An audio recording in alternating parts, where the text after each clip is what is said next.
Я такой же, как и вы. Я люблю жизнь не меньше вас. Аллах любит и меня, знайте это. Это слова человека, который каждый день борется с тяжелым недугом, но при этом не теряет смысл жизни. Еще в детстве Ильясу поставили диагноз – детский церебральный паралич. Пытаясь вылечить сына, семья Дакаловых переехала во Францию, но лечение за границей пока не приносит успеха. Несмотря ни на что, Ильяс жизнерадостный и целеустремленный парень. Он дорожит каждым моментом жизни. При всем при этом осваивает уже третью специальность.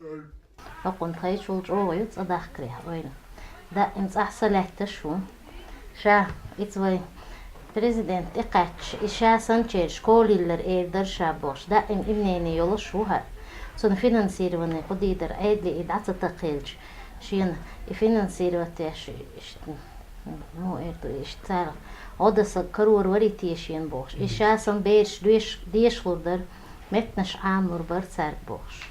О талантах Ильяса можно говорить долго. Он с детства освоил французский и русский языки. Свободно владеет компьютером. А недавно Ильяс написал книгу одним пальцем. До этого он писал высказывания о себе в телефоне или в социальных сетях.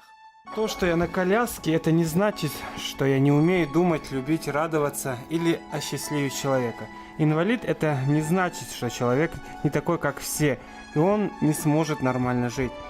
Есть большое количество примеров, когда инвалиды вытворяли такое, что даже не под силам нормальным людям. Меня бояться не стоит, меня таким создал Аллах. В своей книге Ильяс рассказывает о себе, она так и называется «Фрагменты из моей жизни». В ней он описывает свои чувства и все, что с ним происходит. Книгу пока издают на французском, но скоро появится и на русском языке. Во Франции тираж книги разошелся мгновенно. Такие строки никого не оставляют равнодушным.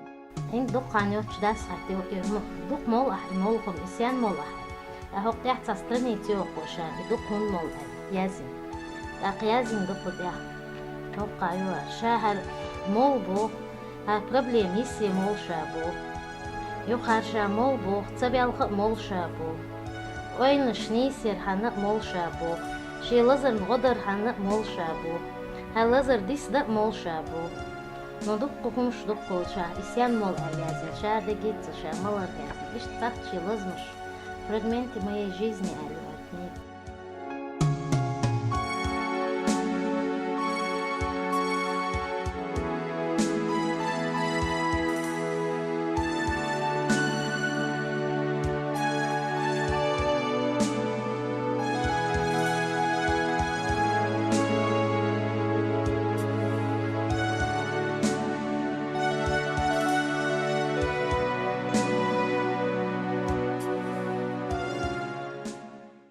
Ильяс Дакалов, молодой писатель, герой нашего времени, приехал в Чечню из далекой Франции на свадьбу старшего брата. И сегодня в семье Дакаловых большой праздник.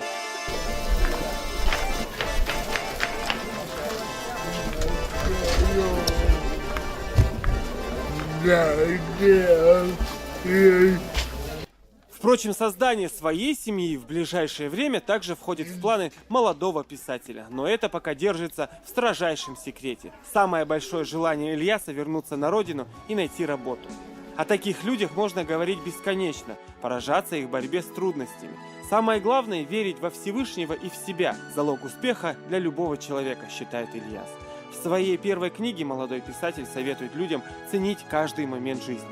Ведь завтра он может и не настать. Шудин Саидов, Таймир Хаджиев. Новости.